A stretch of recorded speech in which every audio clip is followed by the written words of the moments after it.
It's Matt and Lizzie in the morning. And did you realize that people can listen to us anytime they want? They can? Non-stop if they wanted to. No. Yeah, it's Matt and Lizzie on demand. And it starts right now. Fame. And because you're not smart enough to do anything else, 6 o'clock, your first chance to win a trip to see Taylor Swift in Paris. So make sure you are listening for that as well. Now, this morning, we're asking you this. What gross thing have you found in your food? Mm-hmm. The question is up right now. Let's see. Tiffany says, some of these are going to be very difficult to read. Okay. Oh, because and I like gross stuff. I like gross stuff. I thrive on this stuff. Okay. Are you one of those like? Oh no, okay, not at good, all. But this we one wouldn't do good on radio. Like this one is just. I wasn't expecting to start it off with this. Oh goodness! Tiffany says, "I found a dirty, gross fingernail in one of my frozen breakfast burritos once. I haven't had a frozen breakfast burrito since. I'll never. Yeah, it's like when you find something nasty, you can't ever eat the thing again. There's a picture that Chelsea Lopez posted. That fingernail thing is disgusting, though. Oh yeah. Chelsea Lopez posted a photo. If you want to check that out, caterpillar in their green pepper just after buying it. And this has happened with us where we've bought vegetables and there's been maybe a little bug or a little something in there, and they're not ever going to be able to get out all of those. But imagine biting into a juicy caterpillar. Robert just says onions. He found onions in his food once. Oh, yeah. That's right. Some people don't like onions, and those people are I don't know if Mike's is correct, but at a chicken place, he found a white chicken feather in the bottom of his chicken box. I believe that. Yeah? Oh, yeah, 100%. I've had chicken nuggets before where there's like been it's hard to say because it makes my mouth water. Like a piece of bone or something. Yeah. In the nugget. Mm. I don't like this topic today. No, well, that's the thing, right? My stomach is turning. Yeah, that's what I'm saying. Right now. Mm-hmm. Yeah, mine's already turned. Mine is headed the other direction. If I had hair on my back, maybe I do have a little bit because I feel like it's standing up. Mm. Can you check my back and see if I have hair on my back? Absolutely. 92 Moose, Central Maine's #1 hit music station. I love that song, and it's been a while since we've had the trifecta mashup there of Timbaland, Justin Timberlake, and Nelly Furtado. And I'm so glad that we have it again. That is called Keep Going Up. It's Matt and Lizzie in the morning. Coming up at 7:20, our 2000s Finish That Lyric edition of Lizzie Can't Lose. We're playing for free Dunkin' this morning. You don't want to miss that. That is just over half an hour away. Now, you were just telling me what your family is planning to do for costumes for Halloween this year. And I thought you were all going to be like the same, but they're actually going to be slightly different. They are. So Bentley was like, I want to do something very scary. I want to be Michael Myers. Michael Myers, to me, out of all like the Freddy Krueger, Jason Voorhees, all those guys, Michael Myers has always been the scariest one to me. Yeah. He freaks me out. Yes, it is very scary. So, and then he goes, but Mama, I want you to be Michael Myers too. And I want Nenny to be Michael Myers. So all three of us are going to be Michael Myers. So I was like, okay, let's put a little twist on it. Let's order, 3 different Michael Myers masks from 3 different years. Like different generations of Mike. Because there's all kinds of different, because he's evolved through the years. Remember the very first one in like the 80s or something, all the way up to 2023 or whatever. So I'm going to be 1995. I'm going to go a little vintage. Janelle's going to be early 2000s, so 2002. And Bentley is going to be 2018. That's hilarious. So we're all going to be different Michael Myers. With the blue jumpsuits and everything. We already ordered his. Yeah. And then she and I might just wear like dark clothing. Yeah. But because it's getting pretty damn pricey. I know it is. Oh my gosh, some of these costumes are like upwards of $100. I know. Oh my God. I remember when my mom used to sew our crap. Yes, or when you'd go as a hobo, you just wear your dad's clothes. Now, exactly. If Shein is getting into the Halloween costume business, that would be helpful. That'd be helpful, because then you can get your costumes for $2. They wouldn't fit, but at least they'd be cheap. True. I just found this morning, the most popular Halloween costumes in the country for 2023. And it's crazy to me because what always was the most popular, or were, still are. So according to this, this year's Halloween spending on costumes is estimated to be about $12.5 billion with a B, $billion. Wow. Or excuse me, 12 billion total between candy and costumes. Costumes makes up about 4 billion. My goodness. Of the spending. Now, who's dressing as what? According to this survey, nearly 6 million people are sticking to the classic witch costume. Yeah. I was a witch as a kid. And then 2.4 million are going to be wearing just vampire fangs. Yeah, vampires huge right now. Which is classic. People love the blood. It's classic. However, according to a spokeswoman for Spirit Halloween, what they're seeing, they're calling it Barbie fever. Oh my gosh. Barbie fever. I am sure there's going to be so many. Hi, Barbies. Hi, Ken. They're saying that they're expecting about 1.8 million Americans to dress as Barbie. Yeah. And I think, you know how and I'm not trying to be sexist. It just is what it is. Yeah. Because I think that a lot of women look at Halloween as their once a year excuse to be sexy. Kind of sense. Yes. Even though you should be sexy every day if you want to be. Yeah, but I mean, some of these costumes are that's lingerie. It's like you can be well, you're seeing my thighs because it's Halloween. Duh. So you don't get judged because it's you get a free pass to be, that girl, what they used to call him in the polite way a long time ago, a night walker. Oh yeah, night crawler. I don't think that's what they called them. You show me your thighs, and here come my eyes. Anyway, I have no problem with women dressing as Barbie. Of course you don't. Not at all. No, I think it's fine. I'm going to dress as Ken. Okay, Fat Ken. Yeah, we'd like to say good morning to Kendra from the United Way of the Tri-Valley area, which I have to say, anyone who has ever watched the cartoon Phineas and Ferb, Dr. Doofenshmirtz, is from the Tri-State area. And that's whenever I say Tri-Valley area, I think of... Anyway, okay, that has nothing to do with this. I apologize for him. I know, I'm getting a little off topic, but that's what it makes me think of. Anyway, coming back, is this the second year for Halls of Horror? Yes, for Halls of Horror. And very exciting. Yes. So give us all the details, the 411, if you will. So... what deets do you want? Because it's going to be super awesome this year. All of them. When does it start? When can people go? Where does the money go? And I know you did some different nights for younger kids and stuff last year. Is that still a thing? Give us all of it. Okay. So it starts this Friday the 20th and 21st, Saturday, 7 to 10. And then it's next Friday and Saturday, the 27th, 28th from 6 to 10 p.m. Yep. You can get tickets online. We're really pushing the Hall Pass this year, which is our top tier level. Okay. So there's general admission for $20. $40 will get you a VIP, so you cut the line, get to the front, and you get a couple of adult beverages. Cool. Yeah, baby. Cool. Yeah. And then the Hall Pass is $60, and that gets you a couple adult beverages, top of the line parking, and front of the line, but you also star in an escape room. Ooh. Saw theme. Oh God. Oh, fantastic. I love that movie. I know. And then when you come out of that and you go into the haunt, you get pulled out into 3 separate Hall Pass areas that nobody else does. That's VIP, very baby. cool. VIP all the way. I love this. Where is this located? But for people who don't know where this is at. This is at 128 Weld Road in Wilton. Yep. The old Bass Shoe Shop, or some people know it as Barclay Card. Okay. And again, that's happening, kicking off this Friday. This is the way to experience something like this, too. 100%. To get front of the line, have a couple drinky doodles to calm the nerves. Yeah. In an escape room, and then have separate areas. Oh my gosh. All passed. What are you guys waiting for? And where can people get tickets online? Absolutely. Yep. And I would love for people to come to our Halls of Horror Facebook page. And if they tag 5 friends and use the spooky code Hall Pass 2023, they get entered for 2 upgraded tickets. Oh, that's great. Now, money that's raised, where's that? Is that all staying in the Tri-Valley area? Yes, Matt, it sure is. Sorry, I had to. It's Halls of Horror, back for its 2nd season. Are you folks looking for actors, volunteers, help, anything like that to pull the production off, or are you fully staffed now? We always encourage any new volunteers, absolutely. And people can get in touch with you at the United Way or through the Facebook page. That's right. Awesome. It's Halls of Horror, back for its 2nd season, all to benefit the United Way of the Tri-Valley area. Sorry.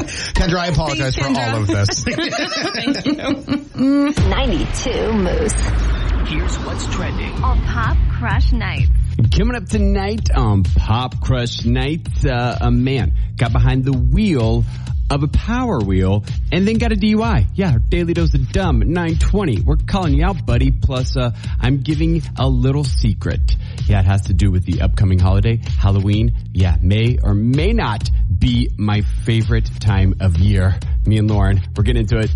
Party starts at 7. Pop Crush Night. 92 Moose. Kyle, why do you have a 92 Moose. Mills in studio? We're going to talk with Travis about the plane poll coming up on the 28th of this month. First, though, I want to jump right into the 92 Moose tweets of the day. Let's go ahead and see what's trending on Twitter, shall we? Whoops, I just lost all my... Oh, there I'm they are. excited to hear. I'm excited. I need a gig. All right, I did prepare this morning, so they're pretty good, I think. Okay. This is from Bobby G. I gave up playing the triangle in that reggae band. It was just one ting after another. Oh, one ting after another. That's funny. That's good. This is from Emma B. I want one of those Instant Pots so I can ruin dinner in just seconds. Ooh. That's hilarious. This is from DRCO. Congratulations to my wife on the purchase of her 3 millionth candle. Congrats. Congrats. Sounds like my mother. This is from Topi Kel. The audacity of the public to always be there whenever I leave the house. Seriously. Let's see. This is from Granite Man. Congratulations to me on being 3 months peanut M&M free today. This is from Inspector Ratchet. Ooh. Does anyone else get aroused from being proficient in Microsoft Excel? Ooh. Two more. This is from Not Today. You're in your 20s. My knee hurts because I jumped off the table at a party. In your 40s, my knee hurts because it's Tuesday.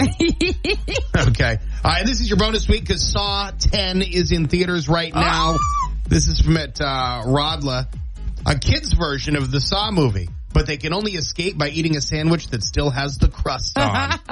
There you have it. It's the 92 Moose tweets of the day. I'd like to say good morning to Travis Mills and Heather Hemphill from the Travis Mills Foundation. And coming up on the 28th of this month, we've got the big plane poll to benefit the Travis Mills Foundation. Before we get into this year's event, I took some notes. I did my due diligence. Last year, this 160,000-pound FedEx cargo jet was pulled in a record 4.652 seconds by Team Vigor Strength. That's a 20-foot pull in less than 5 seconds at 80 tons, which is insane to me. I saw it. It was crazy. Insane. I mean, isn't mankind just awesome? It's ridiculous. That we can do this as humans. I know. Also, I want to point out, last year's event raised a whopping $270,000 for the Travis Mills Foundation. So let's get into a little bit about this year's event, how people can get involved if they're not already, and what we can expect out at the Portland Jetport on the 28th. Well, I'll tell you what you can expect is awesomeness wrapped up with a great time and food trucks, face painting for children, some activities, and a great showing of teams ripping that plane down the old jetway.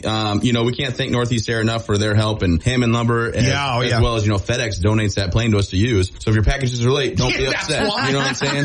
We're too busy having fun. But, no, it's going to be a great time, October 28th between 10 and 2 o'clock. And we have 45 teams signed up. So we've already maxed out our team. So this is about coming out and supporting the team, supporting the foundation. And, we have a merch table set up. So you got to get your Travis Mills Foundation merchandise everywhere. And that way my mom knows that you guys really, truly support me and the foundation. And she knows I'm her special little boy. Little angel baby. I mean? And I think that this bears mentioning too, is that each team gets an opportunity to pull the plane. That's how it works. It's not everybody all at once. It's each team. No. And the teams are comprised of only 20, a minimum of 20, a maximum of 25 people, which when you think about the small number of people that is pulling 80 tons, it becomes even more impressive. Yeah. But I would say even more impressive than that is the sheer amount of money that is raised for the foundation at this event. And Heather, you can talk to that. Yeah, absolutely. So that kind of money supports like up to 4 weeks of family programming. So that's, 8 veterans per week. We're talking 32 veterans and their families. It covers their airfare, their travel. It covers their meals. It covers all of the activities that they do. So that really goes a long ways for us. So that's a big deal for us. And so far this year, we've raised $115,000 towards the event. That's great.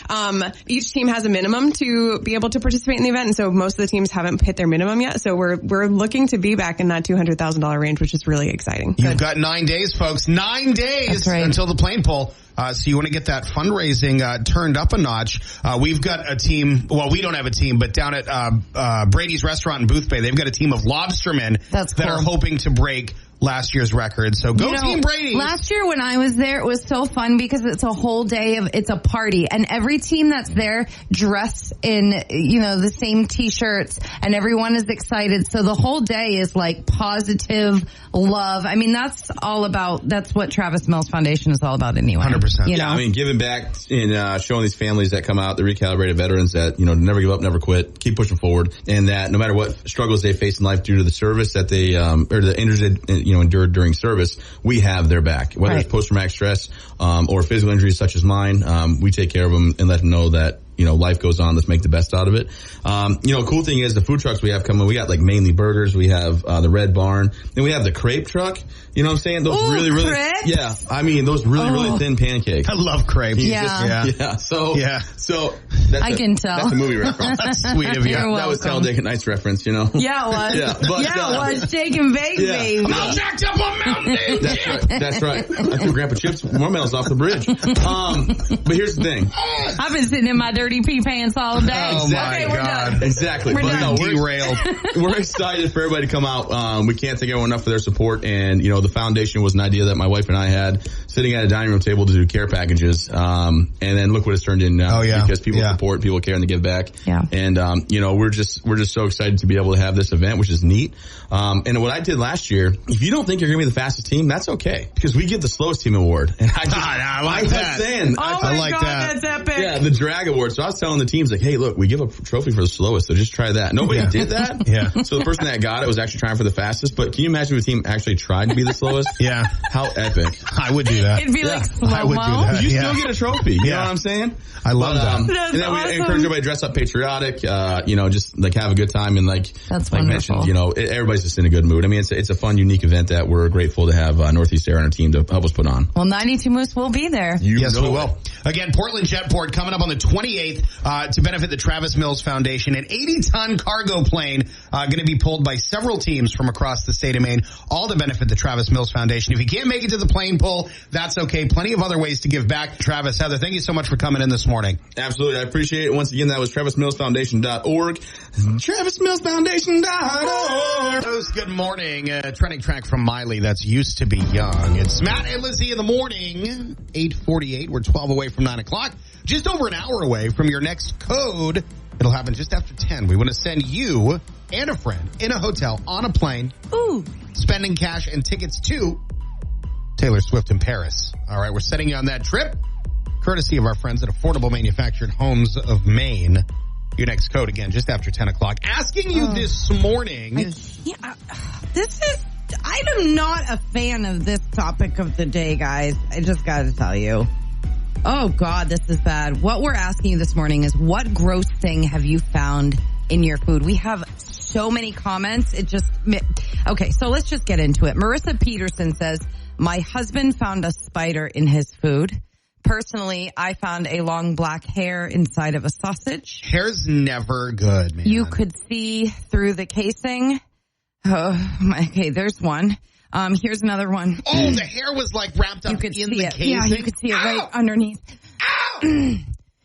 Crystal Ann says, teeny tiny ticks that emerged from my broccoli halfway through eating it. Stop. And she goes, lots of them. Teeny tiny ticks, a family of teeny tiny ticks. It's get worse. It's only get worse, guys. Lexi Dobbins says there was a used Band-Aid in my chips. Used Band-Aid in a chip. I'm regretting this. I'm regretting this big time. Okay. Keep going. Keep going. Why are you making me do this? Keep going. After complaining about roaches and... I can't do this. After complaining about roaches in my apartment for months a couple of years ago, this was the final straw. I literally just made this soup, and I already had a swimmer in my coffee after. She's got a roach in her soup and her coffee. You can do one more. Yeah. Hold on. Okay, You see, I'm making you do these because do you see them? It pleases me to watch. My goosebumps, K. Lori Lynn, a big. I don't even know what's coming. I don't have the page open. I'm literally. My lips are getting dry. Like I feel like I am getting nauseous. A big fat grub worm in my chicken sandwich. Go to commercial. Okay.